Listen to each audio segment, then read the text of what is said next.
बिस्मिल्लाहिर्रहमानिर्रहीम अल्हम्दुलिल्लाहि रब्बिल आलमीन अस्सलातु वस्सलामु अला खातिमुन नबिय्यीन अल्लाहुम्मा सल्लि अला मुहम्मदिन नबियुल उम्मी व अला आलिहि वसल्लम।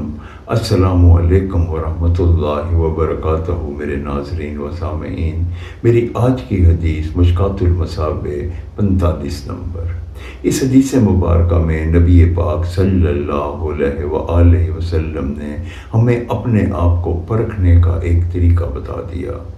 इरशाद आली शान महबूब रहमान इज़्ज़तुल हज़रत मोहम्मद सल्लल्लाहु अलैहि वसल्लम, आप सल्लल्लाहु अलैहि वसल्लम ने इरशाद फरमाया कि जब तुम्हारी कोई अच्छाई तुम्हें खुश करने लगे और जब तुम्हारी कोई बुराई तुम्हें गमगीन कर दे तो तू समझ कि तुम मोमिन हो। इस हदीस मुबारक में हमें ये कसौटी दे दी कि अगर हमारी अच्छाइयाँ हमें ये सोचने पे मजबूर करती हैं कि हमने अच्छा काम किया और हम इस पे खुश होते हैं, और अगर हम कोई बुरा काम करते हैं तो हमें अंदर खटका लग जाता है कि हमने बुरा काम किया, ये तो हमसे गलती हो गई, और हम तौबा इस्तग़फ़ार करते हैं। अगर ये कैफियत किसी इंसान में आ जाती है तो वो मोमिन है।